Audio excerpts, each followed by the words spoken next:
Hello everyone, Barrie Lester here, Ambassador for MakMax, and I am at the Stonnington Sports Complex here in the town and suburb of Chadstone. And it is now the home of the new Chadstone Bowling Club. What a journey it's been. So many years of hard work, so much planning and lobbying with the Stonnington City Council to come together and create what is an amazing multi-million-dollar facility, and a facility that the community can all use, and especially the lawn bowlers. There's other sports in the background. You've got netball, basketball, you name it. It's a great facility for the community. MakMax came on board, of course, and built this beautiful canopy that sits above me here. So let's go and have a chat with some of the members and find out a bit more of this story of the Chadstone Bowling Club. All the bowling ladies, all the bowling ladies, all the bowling ladies, all the bowling ladies, all the bowling ladies, all the bowling ladies. Hi everyone, I'm with Janine Halls and Terry Foster, members of the Chadstone Bowling Club, of the brand new Chadstone Bowling Club. How good is this? And talk us about the history of the club and how this facility come about. You're better talking. Well, our club started in 1958 and it's still going because we fought for it to stay, and now we've just celebrated the opening of the new club. Now you've been bowling for 20 years, Yeah. and you're part of the Single Ladies video clip. That's right. Yeah, the bowling lady. The Bowling Ladies, how did it come about, the whole Beyonce thing? We had a local resident who was a member of our social club, and she devised this Single Ladies video, and she recruited 3 of us to dance and sing in it. We didn't sing in it, did we? We just danced, and it went viral. Worldwide, apparently Over a million. America and everything, over a million views. Yeah. The Bowling Ladies. Now is there going to be another one No. under this brand new MakMax I roof? don't think so. No, we don't need to. We've retired, haven't we? We've retired, yeah. Well, obviously that video worked well. It was a real catalyst to what we see today. I'm sure you're very excited about what lies ahead now with this facility. Well done for your involvement. Janine Halls, Terry Foster, a couple of long-standing members. The Bowling Ladies, they've done a tremendous amount of work over the years to help lobby and keep this club strong. And here we are today at the Chadstone Bowling Club with this brand new facility under this unbelievable MakMax Canopy. I'm with Nigel Maxwell, a 23-year member and a life member. Nigel, thanks for your time. Right, Barrie. How proud are you today? How are you feeling? Oh, look, it's fantastic. Seeing all these people here today on our new facility, it's just doesn't get much better than that. Yeah, it just looks great. You know, this surface here, the roof, fantastic. Take us back to when the moment came when you found out that the club may not longer exist and might have to either move or actually close up. Let's go back to that day and tell us a bit of how you felt immediately and what was the plan to move forward. Yeah, well, we had a meeting with the council. They said we're going to close you down. We need the site for other purposes, and that's basically where the fight started. So we rallied all our members around. I know you've spoken to the Bowling Ladies, but that was only part of it. We had legal fights. We had people worked many hours putting together folders, going through the minutes of the council meetings and looking at the 50 sites that they said they had. We reviewed them ourselves and had other members of the council, members of the community looking at those sites and trying to talk to the council. And now they've put in this fantastic new facility for us. Yeah, and to think if you went back to that particular day when you found out the club may have to close, and you could fast forward to now, could you have ever imagined something like this beautiful MakMax roof covering a bowling green to be able to play all year round? No, I really couldn't. I just had no idea what we were going to get, what the council had planned.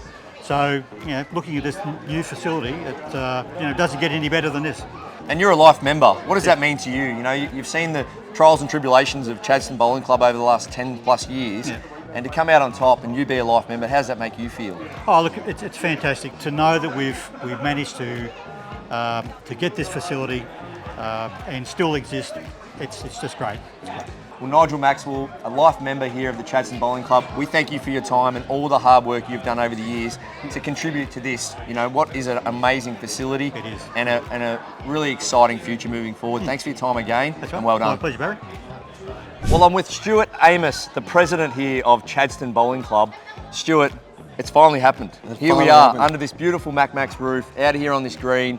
It's happened. How are you feeling? Oh, fantastic. It's I've said some words today. It's been a really long road for our members and everybody to get this going, but it looks fantastic, doesn't it? I mean, it's good to have a nice day, but really, it could have been raining. We've got a roof, so it's fantastic. The City of Stonnington really benefits now, don't they? Because of the multi-sports, of course it's going to be great for bowls. I'm sure that the memberships will increase and all that, but what about the actual management and all the work that goes on behind the scenes? I haven't been bowling all that long, so new to bowls, new to president.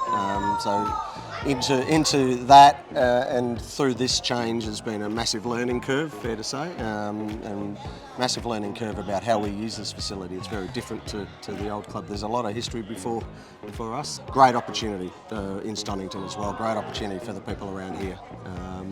Absolutely, and as we see in the background here, we've got some junior jack attack happening. Just about taking us out. The modified junior rubber bowls equipment for the kids. There's a lot going on around the venue today. Is this something that the club would look to do more often? Have open days, try bowls days, and really capitalise on the facility? Yeah, absolutely. Our target market, I think, like most sports and in bowls, our target market to increase our participation is particularly in juniors.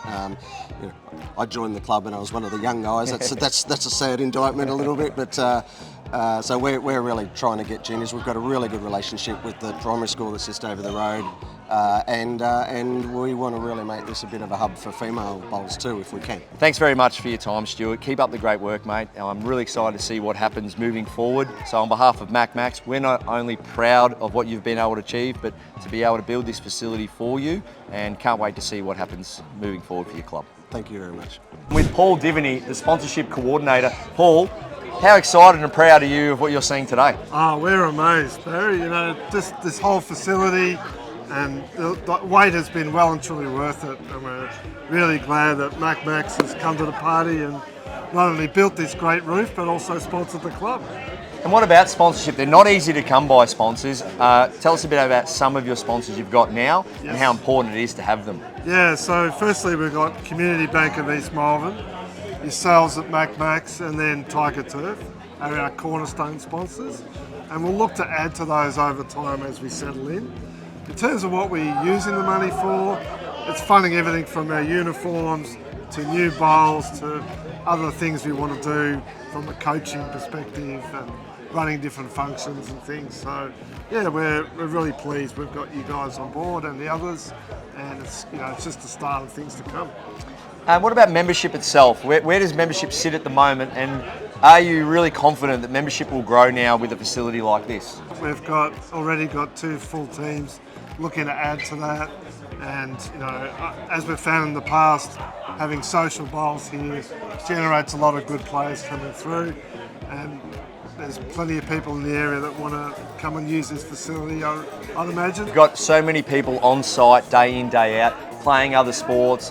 You've got the cricket, the netball, the basketball. Will you tap into that market and let them know that they can just come down and give bowls a try? Yeah, absolutely. Like sports like lacrosse, that's a winter sport, so we've picked up a lot of players that used to play lacrosse here. They're now playing bowls in the summer, and even when they're not playing cricket during the summer, they come down during the winter and play as well. So yeah, we're going to be really promoting that to the other sports. Well, people like you, Paul, are the reason bowls clubs stay alive and are doing so well. It's such a popular sport, great activity for people, but we need our sponsors, we need that community support. Well done for all the work you're doing, and all the best for the future. Thanks, Barry. Yep, and thanks again, MakMax.